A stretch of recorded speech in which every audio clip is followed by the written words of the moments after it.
يا هلا يا هلا يا هلا يا هلا يا هلا يا هلا يا هلا يا هلا يا هلا يا هلا يا هلا حن قلبي على جمعة الخير هلا حن قلبي على جمعة الخير هلا يا هلا ويا هلا ويا هلا ويا هلا يا هلا ويا هلا ويا Bismillah ar-Rahman ar-Rahim. Assalamu alaikum and welcome to the Saturday edition of Let's Talk with me, Julie Ali. Great to be with you, and as always, interesting issues that we're going to be tackling this morning. We'll be looking at venture capital for women with Flux Trends. We're also going to unpack Alzheimer's. If you have a loved one suffering from the condition, how can you make their life more comfortable without you yourself getting stressed out? But first up, Suraiya Nawab from Islamic Careline to talk to us about obviously anger management. We're heading for silly season, and that also means that people's fuses seem to get shorter and shorter. Assalamu alaikum, welcome to the program. Wa alaikum salam wa rahmatullahi wa barakatuh, and thanks for having me once again. Is it my imagination, or is it a fact that more and more people present with anger issues? Okay, Bismillah ar-Rahman ar-Rahim. Definitely from the perspective of Islamic Careline and the cases that we see there, anger and the identification of anger as a means of causing marital discord is really becoming an issue. I say that, and it's on the top of my head because right now we're dealing with a gender-based violence campaign. And even through that, in terms of the dialoguing that we've been doing with women's groups all over the country, or all over Gauteng rather, a lot of anger comes into the picture when it comes to abusive relationships. So from the Careline perspective, we're seeing more cases that present with anger-related issues. We are going into the 16 days of no violence against women and children. And whenever we talk about gender-based violence, it's 99% of the time it's violence being perpetrated by the males on the females. So clearly that's also telling me that it's more prevalent in the male community in South Africa and possibly all around the world. I tend to disagree a little bit. Yes, there is still more perpetration of violence against women and children. However, when we talk about anger, I wouldn't say it's mostly males, because what we see at the office is a lot dependent on the circumstances, the person, the life orientation, the life experience of the person, and how that person is socialized. That would determine their, as you say, short fuse. And also in terms of, I went to a mind power seminar recently, and they were talking about these energy vibrations that we give off to each other.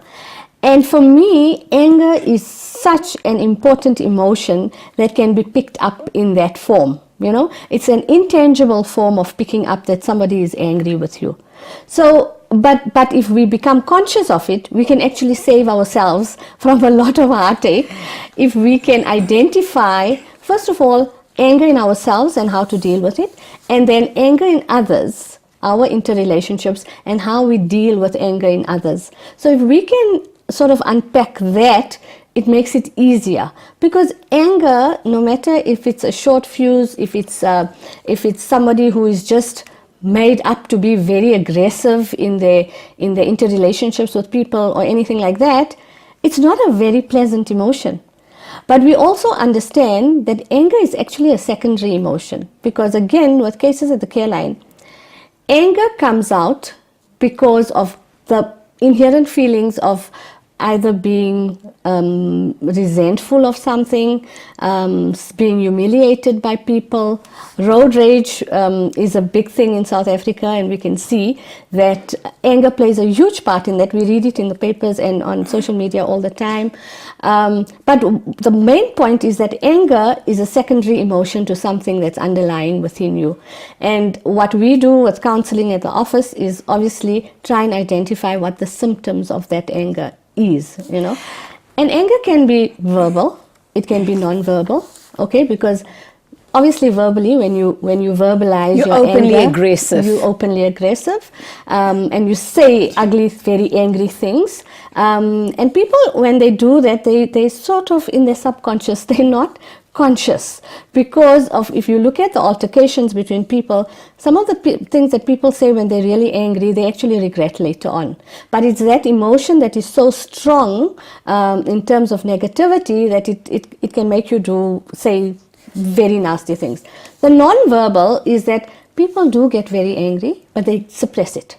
And that also is not a good thing, because we've seen again, and research has shown that when you internalize your anger all the time and you don't let it out in a positive, constructive way, you'll end up with disease, physical symptoms that may not present because you're angry, but they will come up, like high levels of stress, heart conditions, a problem with your nervous system, things like that. And then obviously you have anger when people act it out, so physical anger, and that is when people obviously are openly aggressive, beat up the next person, bash into a car, things like that. So I think we need to unpack all of that to see where and how, and linking it to the silly season, as you said, I think is important, because also we must realize then within our broader community there is a lot more alcohol consumption and things like that during the festive season, so we should be aware of that as well. But for me, it's in terms of dealing with anger or managing anger, we need to identify anger in ourselves and how we can better use the anger in a constructive manner, and then anger in others, and how do we respond to that person in order to keep it as a productive relationship. We're going to talk about anger management, and I think in a lot of cases where a person is outwardly angry all the time, or possibly also has episodes of rage, he or she has to go into counseling, because they become horribly self-destructive and do hurt other people as well. But when we need to understand anger, we know it's an emotion, it's a necessary emotion, but it's how you manage it. But is there a genetic component to it, number one? Is it about control? Is that why you act out the way you do? Is it about unmet needs which you cannot verbalize, and out of sheer frustration you have a tantrum, a grown man or a grown woman having a tantrum? Right. Okay, so obviously anger, when it is expressed, is destructive to any relationship, okay? And so again, if you can understand your own anger, then you would be able to manage it. But getting to that stage where you can understand that I am behaving irrationally through this aggressive behavior is a process. And yes, self-help as well as professional help can assist very effectively in getting a person to, like, for example, at the Islamic Careline, what we do is we have an anger diary.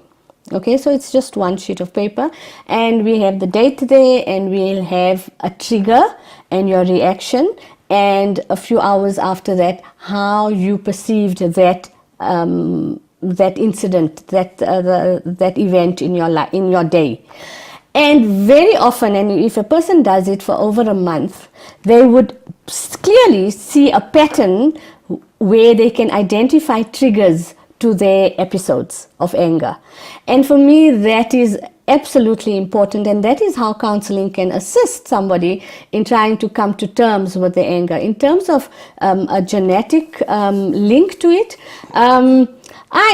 from what we see again at the Careline, yes, it can be related to genetics, because if you grow up in a home where a lot of anger is being manifest all the time, within the relationships and interrelationships in the family, then for you that is the norm. Okay, until you learn otherwise. So yes, it's learned behavior, but it can be unlearned. And then also in terms of genetics, I think certain people would grow up, be socialized in a way where they believe that if they are aggressive, then they get, as you say, they get their needs met in that way.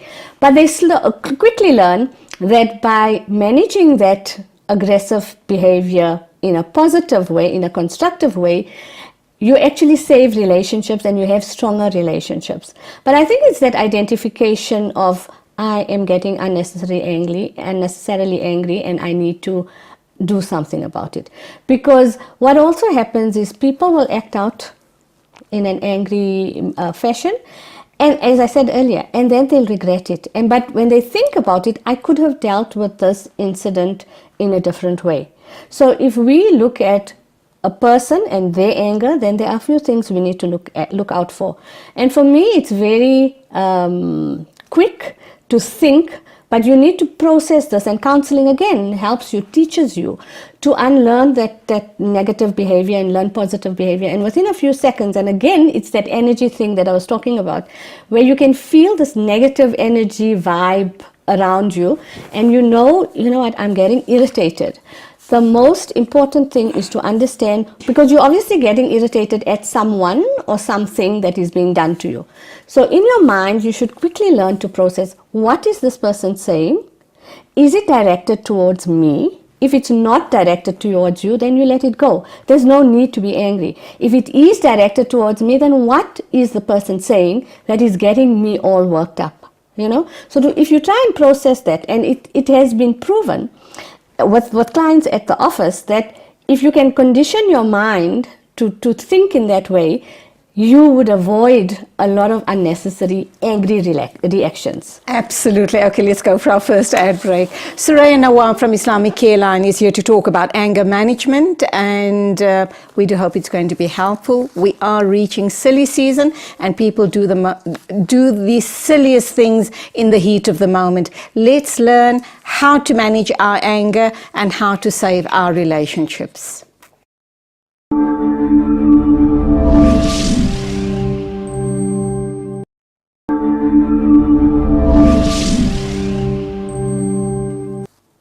Welcome back. We're talking anger management. It's really serious stuff, and we can learn a few tricks of how to diffuse a situation in our homes or our immediate environments. We can avoid a lot of hurt feelings physically, mentally and emotionally. Suraiya, when I see all of the anger around me playing out, and we know there's a lot of domestic violence, and a lot of it has to do with abuse, Yes. abuse on the most vulnerable. I'm wondering, is it a personality type? Are you wired that way? Is there something mentally going on? Do we need to be looking at rage and anger as a mental health issue? Definitely, I think it's a mental health issue, and it's becoming more so because of the prevalence of anger in relationships, marital relationships, which are close family relationships, but also relationships outside in the workplace. I mean, we're getting more and more people coming through because they cannot hold down a job. And when we go into the counseling session, Because of the blow-ups, that they, at every short job interview or after or work period that they had some sort of aggression against either a senior staff member or a colleague, and so they've had to be let off because of their aggressive behavior at work, which is directly related to anger. And the reason why I'm saying that also is that I really feel very strongly that anger and the expression of anger, it comes from a wider circle of circumstances that we need to look at. It can be environmental factors. It can be a marriage that is not... When we talk environment, environmental factors, what exactly are we talking about? Is it our diets? Is it? Yes. Yeah. Yeah, I think diet plays a big part in it, and a lot of practitioners of homeopathic practitioners, as well as things like TIB and processes like that, you'll find where they would focus on medication or substances or herbs that would calm you down, that will keep you, a rescue remedy, you know, the little bottle you get. But I think it's the fastest seller in any of the homeopathic. But you do get addicted to even those Yes, home remedies. You do, but you that's need a to good fix addiction. yourself. Yeah, you need to fix yourself, definitely. But so environment, definitely, I think it's what you consume. I also think the factors around your work, your home, things like that, if it's conducive to a peaceful sort of existence, then you would be calmer. But if there is something that's a trigger right in where you are, whether in your workplace or home or outside on the road, then obviously that's something you need to identify in yourself. But also things like unrealistic expectations. I think today people have expectations of themselves far beyond what they are capable of doing because of the pressures of affluence and earning a lot of money and being a certain way and living a certain lifestyle. And so when it's taking that instant gratification that we've become so used to in our younger generation, is they don't even see it as it's instant gratification. For them, it's just something they need to have, and they don't see it as something as abnormal. But I think in the venture or in their need to get things, be in control of the situation and be this person, they knock down the people closest to them. And the most prevalent reason, the way in which they do it, is by acting out in an aggressive manner, you know, to get something. So that's why I'm saying, I think anger, aggressive behavior on its own is definitely something to do with your mental state. But I think there's more and more we see at the office how the situations around you impact on that. For me, and undoubtedly, addictions play a big part in this as well. Addictions are a big part. We mentioned it in the first session in terms of the festive season, and then in our communities, definitely drug addiction. People who've gone through the process and now going through a period of withdrawal. Obviously, the aggression and the whole behavior around that becomes impossible most of the times for family members to cope with. So addictions and alcohol and drug addiction definitely play a big part in it. I also want to just mention that, you know, when somebody is openly aggressive to you, then how we respond to that person is important. But now I just want to come in there, and I need to say something on that. You're probably going to suggest, understand what's triggering your husband or your partner, whoever it is in that family environment, then remove yourself from that situation, or, try and tone down, change the subject or whatever. The point is that person is looking for a confrontation. They're not going to let you go. They are going to pin you, almost have your back to the wall till it's almost like they get a high or their satisfaction or their fix in having that blow up with you. Okay, so there are a few things here. The first thing is that I just want to say is that, say, for example, a person has just been through a terrible road rage incident. Okay, and where that person themselves were the perpetrators of that road rage. Okay, because somebody gapped in front of you and you're late and you're rushing and you can't make it on time to a meeting or whatever, or you're getting home and you know what, somebody's just driving really badly. Most of the time, unless somebody is really so highly wired, highly strung, will they pull a firearm or something like that, right? But most of the time, that person will sit there and get all worked up and angry, and then they come home, and then the food is not ready on the table, and so they just explode. Okay, so that is displaced anger. Okay, they're not angry at what's happening at home, and so they will look for something, as you say, they want a reason why, but the anger actually started way before they came home. Okay. For me, when two people can't be angry at the same time. First point, is that don't both be angry at the same time. One person who has maybe a better level of empathy and emotional intelligence level that is a bit higher than the other, whichever way it may be, just needs to remain as calm as possible. You can especially if it's an intimate relationship, you can always go back to that point of contention, whatever it was, whether it was going out or no food on the table or not hot enough, whatever. Sometimes it's the smallest things that triggers the most aggressive anger, and that's why I'm saying people then realize, but it was such a little thing, you know. But for me, it's don't be angry at the same time. So when you see your spouse or partner or somebody in your family is really going to be aggressive, then the best way is to be calm yourself and say to them, acknowledge the anger and say, I can see you are very angry that the food is not ready on time. However, I was waiting for you to enter so that I can make fresh roti and put on the table so it's hot for you. Whatever it is, but it's you give them a reason. You first acknowledge their aggression, which is very important. When you don't acknowledge a person's aggression, then they see red, because they're sort of saying to you, can't you see how angry I am, and you're still not, you know. So the first thing is to acknowledge that anger.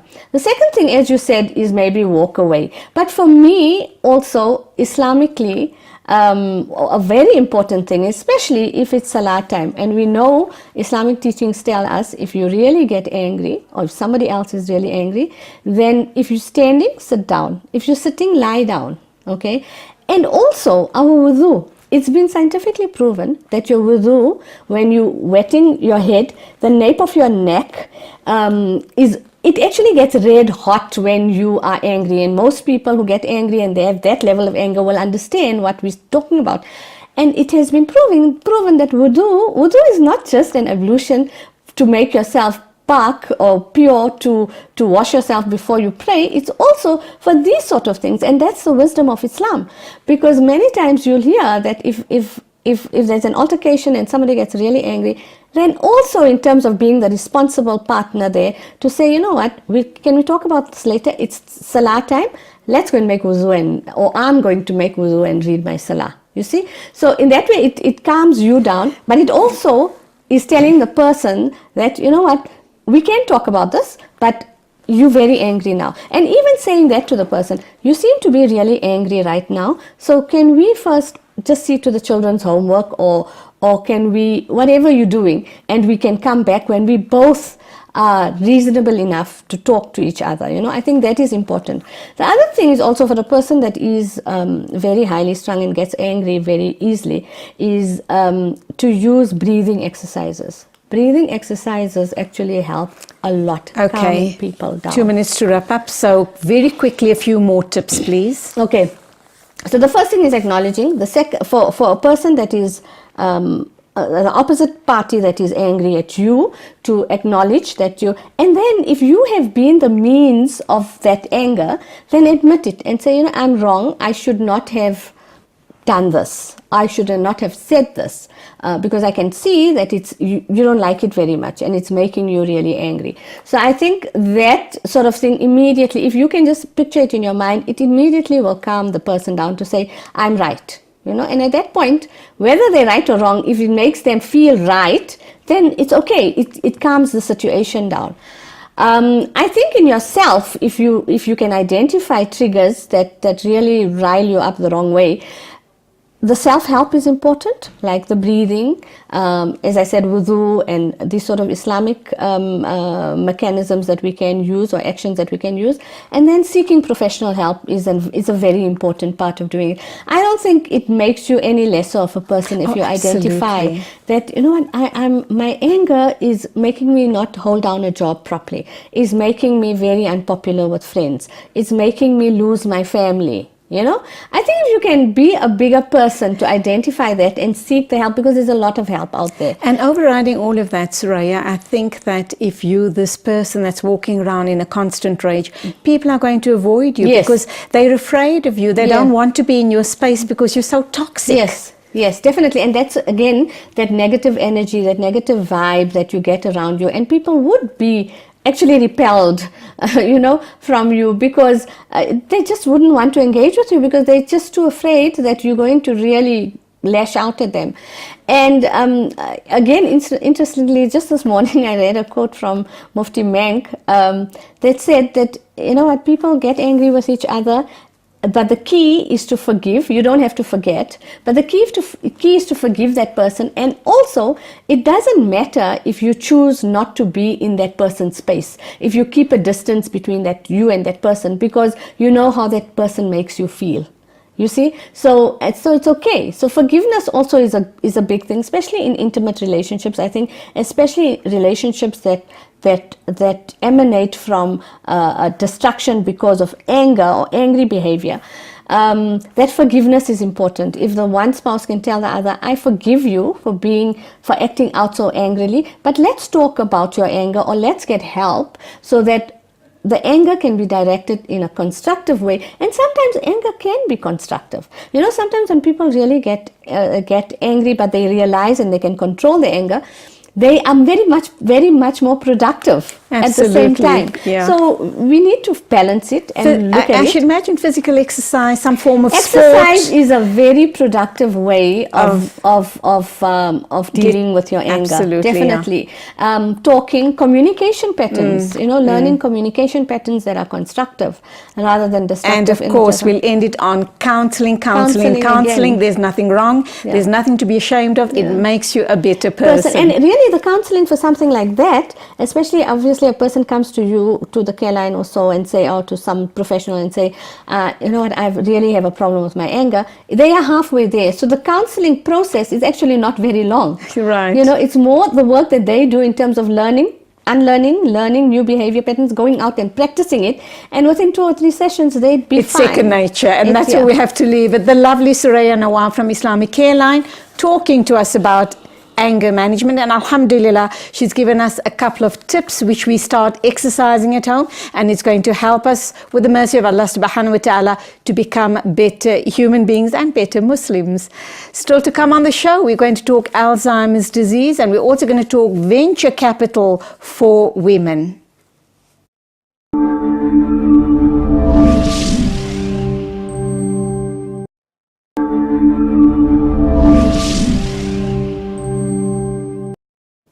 Welcome back. We are pleased to say that we have Bronwyn Williams once again in studio with us. She's from Flux Trends, and they are those very intelligent people who follow trends all around the world and keep us up to speed as to the type of changes we're going to see in our immediate lives and rolling out in the future. They talk about all types of disruptors. They talk about new technologies. They talk about a whole host of things that we need to be prepared for so that we can plan smartly for our futures. Bronwyn, good morning. Welcome to the program. Thank you for having me here.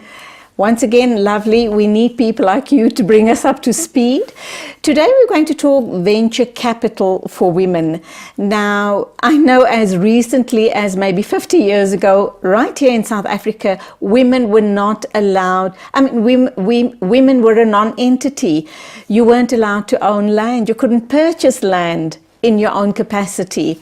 You needed a husband or a father or a brother to possibly co-sign for you, or there was a whole lot of red tape involved. And only now we're hearing that is also now a reality, very especially for rural women. That brings me to the point of venture capital. It's the 21st century, and you think and hope and pray that in the Western countries at least that women are possibly spearheading the space, but it doesn't seem to be so, is it?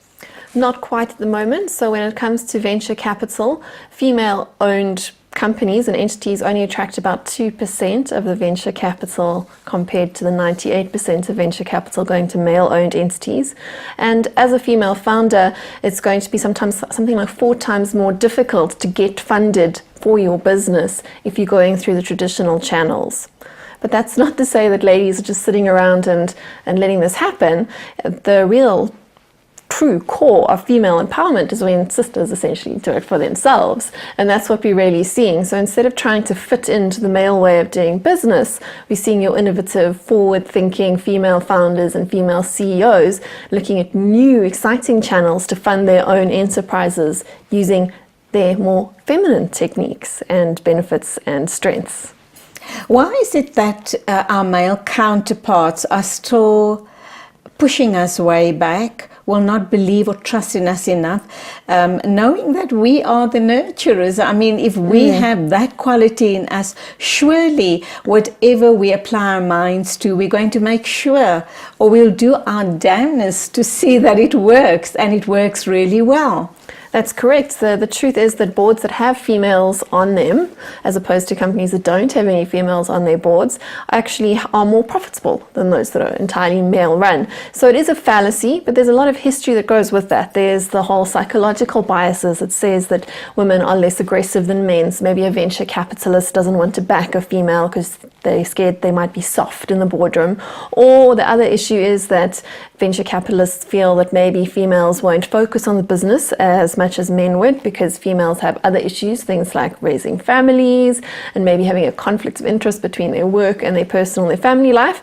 It's not true, but that is the perception, and these biases are very deeply ingrained into our societies and the way our businesses work. How long do you think, as a trend spotter at Flux Trends, how long do you think that how many years possibly down the line are we going to see a change or a shift in mindset where our male counterparts will embrace us wholeheartedly and back us up, support us in this area? And how important is this type of an arena for women to be in?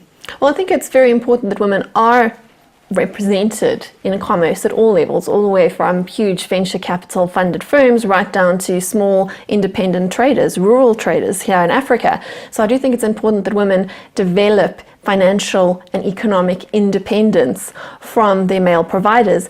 But at that point, I tend to have a slightly different perspective as to what other people would say. So I don't see that women forcing their way into male economies and environments is necessarily the best way to do this.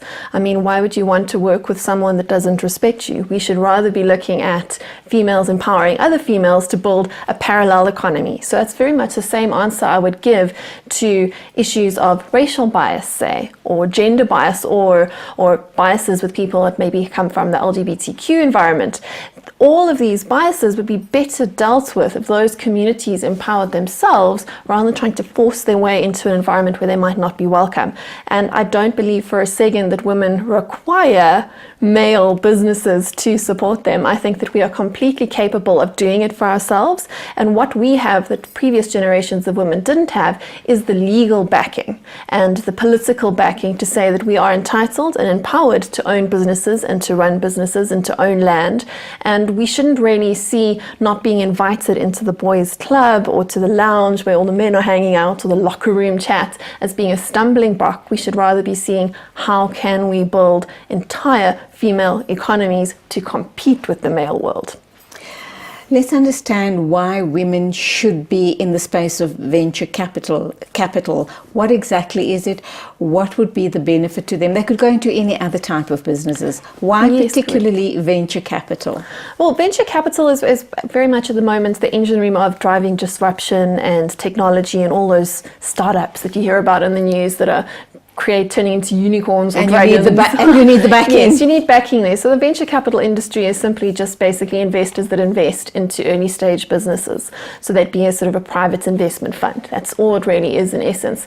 But what's powerful about that is you're putting yourself at the coalface, at the edge of innovation, and investing in these businesses before they become the next Facebooks, Alibabas, Amazons. And that's where the huge growth comes from. So the people that did invest in Facebook back in the day when it launched are the billionaires of the world today. So if women can integrate themselves into these startups as they are starting up, that's where the real wealth transfer will start to happen. We see a lot of women in the workplace right across the board. In any and every industry, in any and every profession, women are pretty well represented. Why has the venture capital funding issue come up? What is it that Flux Trend and trend spotters around the world has picked up that we should be talking about it today?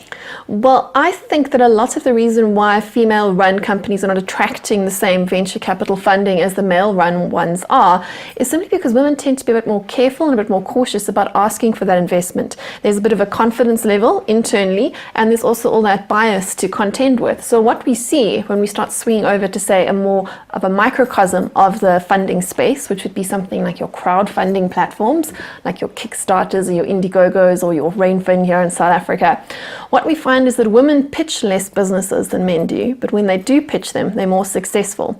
So there's a sense that men are braver, they're willing to take a chance. They don't really care so much if they fail, but there's a lot more at stake for a female founder, because in many cases, whether you do public speaking or whether you work in IT or whether you're a TV presenter, there's an expectation that women in business have to succeed and don't have as much leeway to fail. And society really has developed that structure around us. So it's not necessarily a bad thing that women are pitching less businesses, but it's very exciting for us to see that the businesses that are pitched are that much more thought through and that much more likely to be fully funded on a Kickstarter or an Indiegogo or a crowdfunded type platform. And what we're probably going to see looking into the future is that mindset of, yes, women have got this, the businesses we're pitching are solid, they will get funded, they will work, we're careful and considerate about what we're putting forward into the market, not just throwing spaghetti at the wall and see what sticks. And those sort of small wins in the crowdfunded space are definitely going to swing through into the formal venture capital market. So we'll start to see that if you are trusted with small things and you do them well, people are going to trust female founders with much, much bigger things. We're talking venture capital. We're talking also, I made the comment that women are pretty well represented right across the board. But having said that, there's still a lot of, I'd say, complaints or dissatisfaction in all of these spaces where women are still being paid lesser than their male counterparts. What do they do about that? Well, I think it's going to become very quickly completely unacceptable societally for companies to pay women less. And what we're starting to see is major pushback. So you've got countries like Iceland where it's illegal to pay a woman less than a man. And even in the UK, they're now doing audits where all listed companies have to reveal their salaries and to make sure that all their employees, regardless of their gender, are paid equally. And those norms are going to spread across the world. So it's not a case of whether you want to pay a woman the same that you pay a man. It's not going to be a choice. It's going to be something that you just simply have to do. And that's absolutely a trend that we're seeing sweeping across the world. So that's coming from the top down, but also from the bottom up. The challenge is very much for women when it comes to negotiating their own pay packets, because what we found is that they've done quite a lot of studies in the US. I don't know if they've done any locally in South Africa. I haven't come across them. But what we found is that women, when they negotiate a raise for themselves, don't negotiate as well as a man would negotiate a raise for himself. And that's something that women have to look at in ourselves. We can't force a company to help us negotiate better for ourselves. We've got to do the asking for that. But what we did find is it's not because women are incapable of negotiating. Rather, women are embarrassed or shy to ask for themselves. When a woman negotiates on behalf of a fellow female, they're able to negotiate just as much as the average male employee can negotiate for himself when it comes to getting a job, landing a job, or negotiating a pay rise. And do we know why we're embarrassed, perhaps, when we talk about our needs? Is it perhaps the way we're going to be viewed, greedy, or... Yes, I think there's a lot of shame with being a female. You've got always this conflict between, am I going to be a good mother and a good executive at the same time, and do I deserve to ask this for myself? But that's really a confidence issue that we have to start looking at ourselves and saying, why are men confident to ask for whatever they want? And why are we shy when we know we're just as good as they are? And why is it that we're embarrassed to ask for ourselves, but we're not embarrassed to ask for on a behalf sister, of. which is very interesting, and it's something Right. we're going to have to look at ourselves. So there's Absolutely. definitely a gap in the market, and this is another trend that we're seeing worldwide and locally here in South Africa, is these female empowerment networks building up, where women are empowering each other to get involved with business and sharing the secrets to success. So there's a network here in South Africa called Brilliant. Future Females. It's grown exponentially over the last 2 years. It's run by a couple of very young founders, and they've set up meetups all over the country. In fact, their network has already grown to places like the UK and to Germany and Australia, just because there's such a need for females empowering each other and just giving each other the confidence to say, I believe in you, but I can also believe in myself. Absolutely. Let's go for our first ad break. Bronwyn Williams from Flux Trends is in studio talking venture capital for women. And when we come back from the ad break, we're going to look at the second wave of disruptors. Don't go away.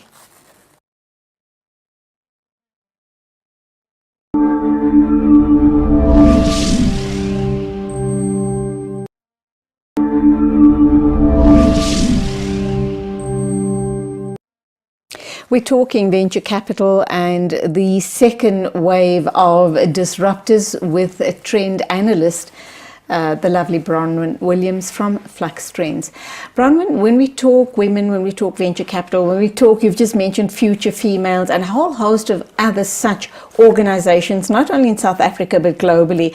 But if we try and compare women and women leaders in South Africa with our American or any other Western counterparts, how far behind are we, or are we almost neck to neck with them in terms of claiming our rightful space and place in the world, in the workplace, in the home, and wherever we are? I would say that ability-wise and motivation-wise, we are quite up there with the rest of the world, but we do have a particular challenge here in Africa with the informal economy and the fact that a lot of women are still reliant on their menfolk for formal banking, for example. So there might be one family bank account. The woman might not have a particular ID. She might be in the country illegally, say, because we've got such a migration issue here in Africa. And I think that one of the big challenges that a lot of fintech companies are looking to overcome is to give all those women their own identities, because if you don't have an identity document, you can't open a bank account, you just never have access to that full economy. And then giving those women some sort of a credit history, because that's the next barrier. So the first step is to get an identity. The next step is to get access to the world of credit and finance. And if you are, say, a 40-year-old woman who's been living as a subsistence trader and trading maybe on the side of the road, maybe in your local community, you might be a very good businesswoman, but because you don't have a credit history, no bank's going to give you the loan you need to get your first truck, to get your first premises, to get your first car that you need to grow your business. And what we're seeing is some very innovative companies. One such company is called InVenture. It was set up by a lady called Sister Suraiya, and what she's done is she's developed an algorithm that basically works as an app that you can download onto your phone, and this app will go and collect something like 10,000 data points just from your usage. It looks at how many contacts you have on your cell phone. It looks at how often you top up with airtime. It looks at how often you let your airtime go into the red, for example. It looks at how long you have conversations with people, how frequently you're interacting with people on your phone, and it combines all this data to develop a profile to say whether you are creditworthy or not. And this company has been so successful, they've figured out that 85% of the people they then grant credit to repay their loans. So this gives women a foot into the door of the formal economy that they would have been excluded from. So these structural barriers are what's holding us back in Africa, but people are definitely working to address the challenges. And once we get through that point, I think Africa is going to show the world what we're all about. Now, you're talking about an amazing advancement in technology, and we know we're at the cutting edge all the time. And you've just sketched a picture of the possibilities for women, all this data being gathered on the woman, and then giving her the credit or the profile that she's requesting. But at the same time, that's very worrying, isn't it? Because all of this personal information of yours is out there for anyone to take. tap into. And as far as the second wave disruptor is concerned, how do we protect ourselves against something like that? It's almost like it is Big Brother watching your every move, tracking your every move. That's very worrisome. It is absolutely worrisome. Big data is a double-edged sword. It is amazing, miraculous technology on the one side, and on the other hand, in the wrong hands, it can be very destructive. But that's what they say, with great power comes great responsibility. True. All these amazing technologies we've had in good hands can do amazing things, in bad hands can do terrible things. Just think about a car. A car can be used as a weapon, or it can be used to drive you from point A to point B. So what I always say to people is, don't judge the technology as being bad or evil. We should be more worried about the people that are using it. And what we need to do as consumers is to educate ourselves as to what our rights are, why our data is so valuable to all these businesses, and then find out ways to protect what we need and what we don't want to share, for example. So another big technology that we're looking at that can work hand in hand to give some power back to consumers who might feel like they're giving away too much to companies is that of blockchain technology. So I'm sure your viewers would have been familiar with Bitcoin and all these cryptocurrencies that's going around. It's gone pretty quiet in that space yes, I know, since recently. the price tanked, people don't want to talk about that quite so much anymore. But the blockchain technology behind that is giving us a lot of opportunities for people to develop what we call self-sovereign identities. So I spoke earlier about the fact that without an identity, you can't get access to the formal economy. It's a huge stumbling block for women to get into the marketplace. But with a self-sovereign identity, you'll be able to basically verify your identity on the blockchain system, and then your bank could verify that you are indeed who you say you are, but without you having to share personal details. So a self-sovereign identity means that you're in control of your own personal information, and you're in control with who you share it with. So it would be almost a case of, instead of showing your ID book to someone when you want to buy a SIM card, like you have to do here in South Africa, you could share just your little token that you would be held on the blockchain, which is a little piece of data, and that will verify with the shopkeeper that you are who you say you are. But that shopkeeper doesn't have to know that you are you, or what your name is, or what your age is, or even what your ID number is. He will just be able to see on his computer system that, yes, you've got this code, which means that you are who you say you are, and it can sort of match that data. So that's something we can do to sort of start protecting our data. We're also seeing governments starting to protect their citizens' data, well, some of the good governments. So people like the European Union have come out with their GDPR campaign. In South Africa, we've got something similar known as the POPI mandate, which is all about the protection of privacy and protection of personal data that companies are going to have to start adhering to. Because unfortunately, with most technologies, technology runs away with us, and legislators sort of limp on behind trying to pick up the pieces and figure out how we should actually be regulating all these amazing new things. Same with drone technology, self-driving cars. They make the machine first, and then we have to figure out whether we actually want to allow this or not. When we look at second wave disruptors, you've touched on a lot of different aspects as far as that's concerned. I also know, and I don't know how far behind South Africa is with this technology, but what they're doing overseas is people are opting. They make the choice whether they want the chip inserted under their skins, so they don't have to be taking out credit cards and ID cards, etc., and having to flash them all the time. They have the chip on their elbow or wherever, the wrist, and they just kind of slide past. Is that a good idea, and how is it speeding up or easing your movements through the workspace and in life in general?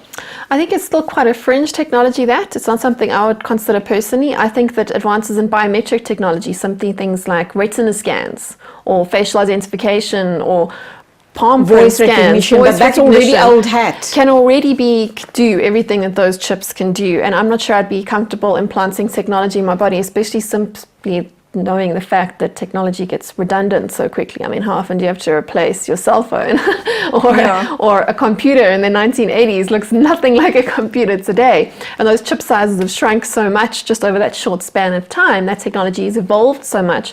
When you start integrating hardware into your body, that hardware could actually become redundant too. And you don't want to get to a point where you're having to constantly surgically remove and replace chips into And your you body. don't know what that foreign object in your body might do. I mean, there could be side effects to that as well. Though Yes. they reassure us that there aren't any side effects, but we don't know And that.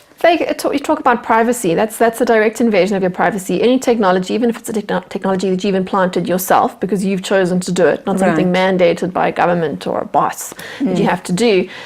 All those devices can be hacked and you can be tracked. And you know, we're already tracked through our cell phones, so we carry around with us, let's be honest. Right. But at least we have the option, so that if we want to disappear for a bit because we might have a personal crisis or something, you can leave your cell phone at home and go AWOL in the bush here in South Africa. With the chip, you will not be able to do that. Virtual reality, we have touched on it in our previous discussions. Where are we now with virtual reality, and what can we understand? People haven't watched us talking about these issues in the past. How do we bring them up to speed as far as virtual reality is concerned? Okay, so virtual reality, I'm sure you're familiar with those goggles that people wear when they're playing games. They can really become immersed in the whole experience. Be part of it. Yes, so we're seeing an evolution of virtual reality coming from something that was very much entertainment, marketing, gimmick, gaming side of things. Virtual reality is very much moving into a much more useful, practical applications. So one big application of virtual reality is that of education. So if you can imagine a doctor that's training to become a surgeon. Wow. So he can now don a pair of goggles and then operate on a patient seemingly in real life, using things like haptic feedback. You'll even be able to feel the resistance of cutting into a virtual patient.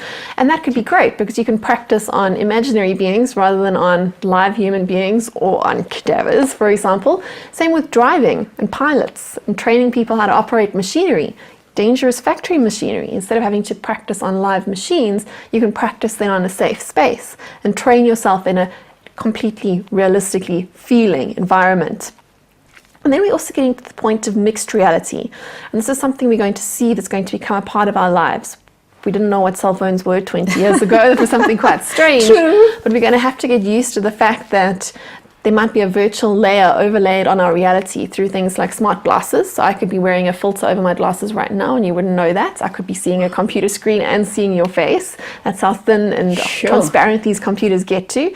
Google's got glasses like that. Snapchat's done sunglasses, the for mind example. boggles. So you can imagine, or contact lenses. So you can imagine walking through life and then being able to see someone's name next to their head if you like touched a button in the sky. That's the sort of science fiction-y thing that we're getting towards that could actually become a part of our reality. That's where we have to leave it.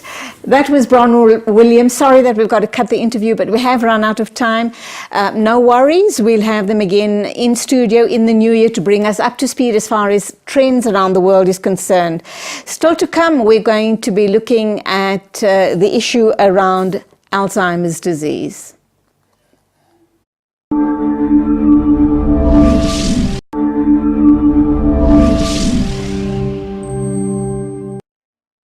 And welcome back to the final interview for this Saturday morning. And again, another serious issue.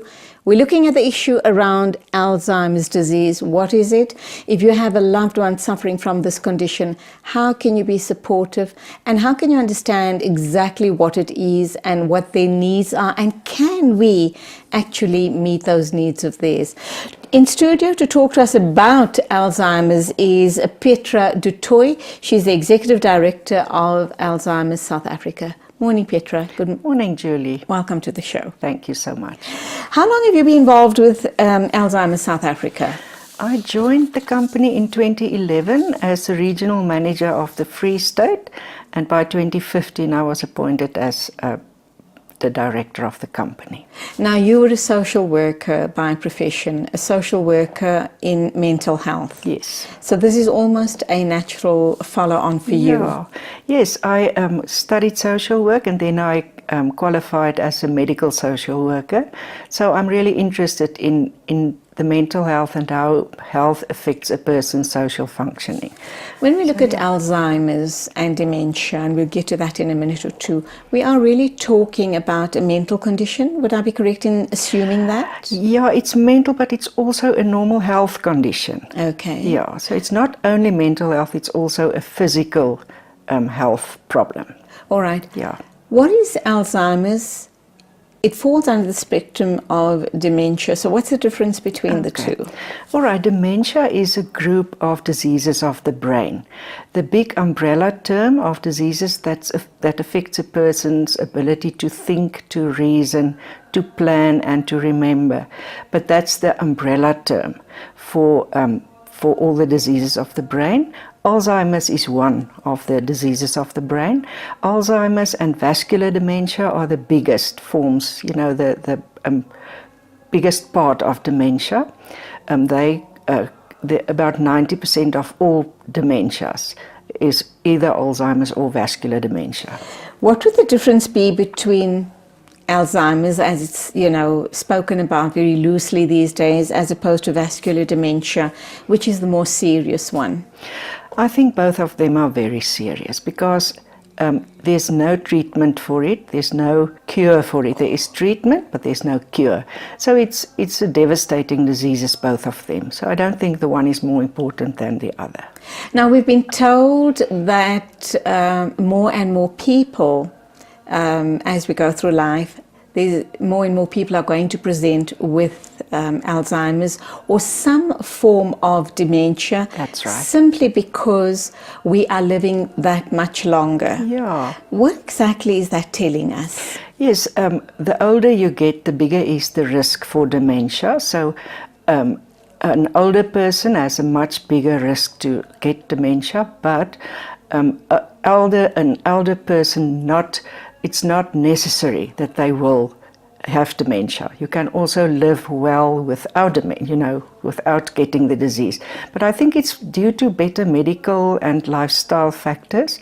So people live longer, and in the end you can develop dementia. If I can give you some statistics, worldwide, about 50 million people live with dementia. That's about South Africa's population. So you can think it's really a big thing, and it's can develop to about 152 million by 2050. So that's a lot of people, and it is because we are getting older. I think it's really necessary that we must get out the message, we must do something about this. We must support people with this disease. We must train and make people aware, because people in communities are not aware of dementia. And also, if you think about dementia due to alcoholism or HIV and AIDS, that's a big portion of dementia in South Africa, because we have a high population of people with HIV and AIDS and also alcohol and drug abuse. So it's a lifestyle thing. We need to change our attitude. We need to, change to a more healthy lifestyle. Take care of ourselves, get enough rest, get enough sleep. Eat healthy, things like that. So don't party in your young days thinking that life is one big party, because it's eventually going to catch up with you. It will catch up with you. All right, yes. What exactly is Alzheimer's? And we do know that it's said to be the old person's disease, that the older you get, you are at risk simply because of old age. That's right. What exactly is it? We don't really know what causes Alzheimer's, but in the end, it is a situation that the brain shrinks. So the protein plaque and tangles form in your brain, and the brain cells die. So that means that messages cannot, get to the body, to the feet to walk, or to the lungs to breathe. So that is what's happening. Your brain is slowly but surely shrinking and dying. Okay. So it is really a devastating disease, and it's, as I say, it's progressive. There's no turnaround, except for say, for instance, vascular dementia. If you take care of yourself and adapt your diet and then your cholesterol and things like that will be under control. So that will be that can be turned around. But Alzheimer's per se cannot. There's no turning around. A person is eventually going to die and to get very ill and then die. When we talk about Alzheimer's, typically at what age does it present? And we know that you can't kind of generalize, That's but right. typically what age group are we looking at? I think the age group at risk will be the 60-plussers. You know, from 60 onwards, your risk is definitely higher. There is a younger onset dementia as well. People from as young as 35, 40 can get dementia, but usually those are inherited. You know, that's a gene that runs in certain families, and these families usually know about it, so that they can actually plan for the future. But the normal dementia, you know, starts off at about 60 years, and then as you get older, the bigger your chance is. If you reach the age of 95, they say that 1 in 2 people will have a form of dementia.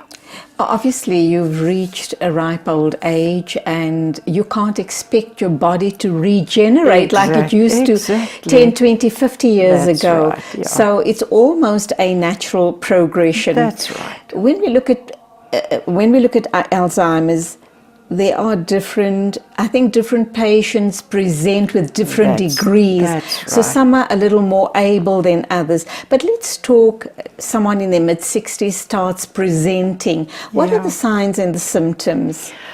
I think the most known symptom is forgetfulness. People cannot, remember. They will forget important appointments. So that is the biggest ones. But others can also be, they try to find their way in a place that they usually know exactly how to move and where to go. So they get lost very easily. They get lost in very familiar places. Yes, and they can also get agitated easily. It's because I know something is wrong with me, but I don't know exactly what it is. So I feel uncomfortable, so they can get agitated. A very calm person can become very aggressive, or other way around. It can be an aggressive person in his younger days can become very withdrawn. So it's forgetfulness, it's personality changes, it's language problems. You can find it difficult to find the right word. You cannot take part in conversations anymore. So it's all the things that has to do with your brain and with processes of the brain that and normal suffers. day-to-day functioning. That's right. We're going to talk more about that right after the ad break. We're talking Alzheimer's, and obviously sad, very especially if you have a family member or a loved one suffering from this condition, because you know that they have just become a shadow of themselves. And I think the caregivers do tend to become very, very frustrated and overburdened. We're going to ask Petra what sort of support systems are there in place so that you can truly care for your loved one in a loving way.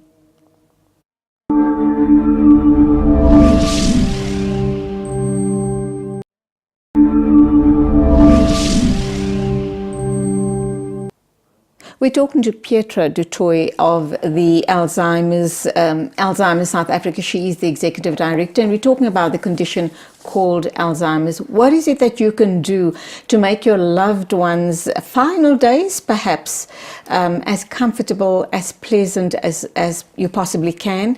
In certain cases, you are so overtaken by the sadness of this loss of your loved one because their personality disappears.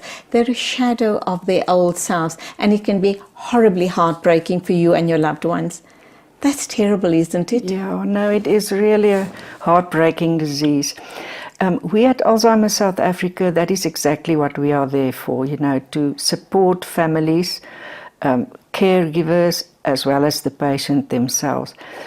So what services we render support services. We do personal interviews, and try to support people, just tell them about the disease, what they can expect and things like that. When you say personal interviews, so someone watching us this morning decides to phone you and say, I have a loved one who's been suffering from Alzheimer's for the past so many months or so many years. Yes. Please help. I don't know how to cope with him or her. Yeah. You would then do a home visit. We would like to do that. If possible, yes. We've got 9 regional offices throughout the country. So we try to reach out and, to support people in their homes or at our offices. So at the home visit, I presume you'll do as much, you'll take down the complete history of the patient. That's right. And then perhaps talk to the family how they can best support their loved one. Yeah, because this is a disease that people don't know a lot about. So first of all, we try just to give the message, what is Alzheimer's or dementia, what you can expect, how you can support a person. For instance, don't rectify a person. If a person tells you, I want to phone my mom, who passed away in 1980 already. Don't say, no, she's dead long ago. Just go with the flow. Things like that, and say, let's phone her. So you actually live in their world for them for that little while. That's right. You don't contradict them. If you do keep contradicting, are you agitating them more? I think so. I definitely believe so, because you can think for yourself. I mean, that person is asking or telling you something and it's real for him or her.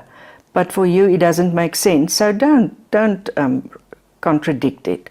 Just go with the flow, and he or she will forget that they wanted to phone the mom or whatever the situation is. So So you play along with them just to make their life as pleasant for them as possible. And easy as possible, yes. It's a very sad situation, isn't it? Yeah, it is. Because sometimes you have to lie as well. I mean, just to... It's a white lie. Yeah, not to offend them or, things like that. And they will keep on asking the same questions. For instance, what is the time? It's 10 o'clock. What is the time? It's 2 minutes past 10. What is the, things like that. And you can become very frustrated to listen, really. But I mean, you must just stay patient and stay calm and pleasant towards the person living with dementia, because it could be you. I mean, we must really support and love and embrace a person with dementia, because you don't know when you will be in the queue. And also try, and if you find it very hurtful or very frustrating being in the same space as them, just remember them in their heyday, when they were really healthy, when they were younger, and the pleasure they gave you when they were around. I understand that there are also Alzheimer patients that absolutely whittle away, they're an absolute shadow of themselves because they've stopped eating or they forget to eat. How can the family members or the loved ones overcome that hurdle? That's a very good question, because sometimes the brain doesn't give the message, eat. So what I usually suggest is try things that the person used to love, even if it's ice cream or a banana, things that they would love to eat, not normal, the food or whatever. So try to focus on things that they loved, and maybe that will work. But there are barriers. I mean, there are things that you cannot really change or assist them with, but try to live in their world, but the big thing is support, be there, be kind. And if you cannot cope any longer, withdraw from the situation if possible. Go and drink a cup of coffee with a friend, or play a round of golf or whatever. But get out of the situation if possible.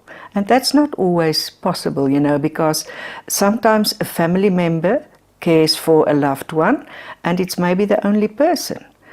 So, for instance, it's the wife taking care of the husband. Where are the children? They must also do their part. Friends, family members, to support a primary carer, to just withdraw from the situation and, get energized yourself. And obviously there's no care for this person that's living in their own little world, in this very tiny little world of theirs, that little era of their lives that they still hold on to and remember. But there's also the situation where some patients with Alzheimer's become terribly aggressive and they fight with their loved ones all the time. What do you suggest that the family do in a situation like that? You don't want them to end up hurting the patient. So what do they do? I think really the best thing that I can suggest is that you get support or information about how to handle a situation like that. Ask a person who already lived through this, or What is Alzheimer South Africa's advice? our advice would be, I think, stay out of his or her way. Don't try to restrict him or her. Don't try to, to say, listen, you must now get yourself in your act together, because it won't work. They don't understand. They don't understand. So just try to get out of their way that you don't get hurt. But I mean, it is not always possible, but then leave them in a safe place that they can act out their aggressiveness. But that's a very difficult thing. I'm sure. Worst case scenario, can you perhaps sedate them so that they don't injure themselves and others around them? I don't like the sedate thing, but there is medication to calm a person down, and that would be maybe the way to go. So my advice usually is go to see a neurologist so that they can sort out the person, because as you said earlier, every person reacts individually, uniquely. So ask a neurologist to diagnose a person and to see what the problems are in the behavior or whatever, and address that through medication, but preferably not sedate a person. What else? What other support systems can we put in place? We also know of patients who would sleep throughout the day, and then they awake the whole night and they disrupt that entire family, and it's absolutely exhausting for everybody else. The poor person who have to care is awake through the day and awake through the night, and that is very difficult. And why does that happen, Petra? The brain stops functioning in the way that it used to be. Okay. So the brain doesn't give the message to the person, when it's dark you must sleep, or your body needs rest when it's dark. So the person will be active and, the bell of the ball right through the night and during the day. So it's because the brain is not functioning as it used to be. So that is why it is very important that a person who is taking care of a loved one has some respite. There must be someone that can stand in for a few hours for that person to get rest, before you take up the task again. So you will burn out. So absolutely. You need a support system. Absolutely. We're going to wrap up in a minute or two. What is the one or two very important tips you'd like to leave our viewers with? I think, it's very important that all of us know about this disease. If it is in our family, get professional help. And the patient is not pretending. Not at all. They are truly in a little truly in their own little world, and they don't know what they are doing. They don't know how they are, why they are doing, and you won't know it as well. So get support from a professional person, a neurologist, psychologist, Alzheimer South Africa, and try to support your loved one to the best that you can. There are also facilities in the community, but they are sometimes very expensive, but they are, that you can, take your loved one for hours of the day, or even, that they take care of them. Because in the end, an Alzheimer person is really, they need full-time care. And it's like a patient with cancer. In the end, maybe you will need a hospice situation. The same year, you will need specialized care to take care of a person. So then don't feel bad about it if you have to put a person in a place where they can be properly cared for. And that's where we leave it. Thank you indeed for sharing that information with us. And obviously, you have said anybody needing additional information can just go to your website. That brings us to the end of the show. Yeah, it is a sad disease. We make dua for all of those patients suffering from this disease. Health, it's not reversible, so you're going to be in the situation for the rest of your life. But for the support, for the family structures and the support structure, We wish you lots of strength. It's not easy, but there are resources available. Please access those resources so that you can make your life a little easier and you can be more patient and loving to your loved one, inshallah. That's where we have to leave it. Thank you indeed for being with us on the show today. And a big thank you to our production team. Please take care on the roads. And as always, it is Khudafiz from me, Julie Ali. Ya hala, ya hala, ya hala, ya hala, ya hala, ya hala, ya hala, ya hala, ya hala, ya hala, ya hala, ya hala, ya hala. حن قلبي على جمعة الخير هلا، حن قلبي على جمعة الخير هلا. يا هلا ويا هلا ويا هلا ويا هلا، يا هلا ويا هلا ويا هلا ويا يا هلا ويا هلا ويا هلا ويا هلا، يا هلا ويا هلا ويا هلا ويا